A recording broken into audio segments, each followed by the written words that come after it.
мощный, здоровый самокат. Казалось бы, сложный очень. Нужно его, наверное, разбирать, следить за ним.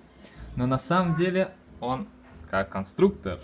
Сейчас он держится просто вот на одном проводе и на тросе. Вот, пожалуйста, отсоединена. Соответственно, вот эта вот часть, вот эти вот части, все отсоединено. То есть вот он, просто на весу. Вот это вот, видите, болтается. То есть на самом деле все очень просто разбирается. Сейчас покажу, что здесь в каждом узле ставится, вот в каждом между узлов и что посередине. Разобрал я это все для того, потому что у меня стояла пружина, и у меня ужасно там все трещало.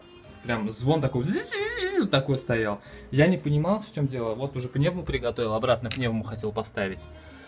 Но оказалось, что вот тут болт, который нижний, сейчас вот так поставлю, вот есть болт, который вот этот вот тут он крепится, самый нижний, который отвечает вот этот рычаг вот такой. Потом есть вот верхний и вот этот болт. Это уже на него аморт ставится, любой 125, 150, ну в общем.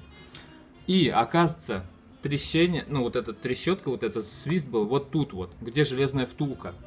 У меня этот болт почернел, я его сейчас вам спиртом потер, я посмотрел, пружина в отличном состоянии, вряд ли она свистит, я ее обратно поставлю. Вот.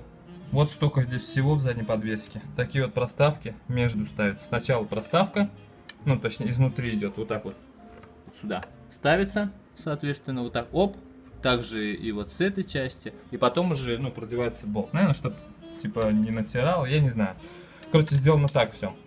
Такие вот вещи ставятся. Это где аморт с внешней стороны и с внутренней. Что есть. Болт вот этот вот. Трещал, пищал. Вот я его затер, видно, нет? Сейчас вот в тенек сниму. Вот он, видите, как выглядит. Хреново ему. Вот. И, соответственно, еще... Так, где у меня этот болт был? А, вот эта вот втулка трещала, звезднела. Вот. Так что, знаете, что не только из пружины может звук идти, а просто из втулки. Сейчас буду все густой смазкой смазывать и ставить на место. Потом покажу, что получилось.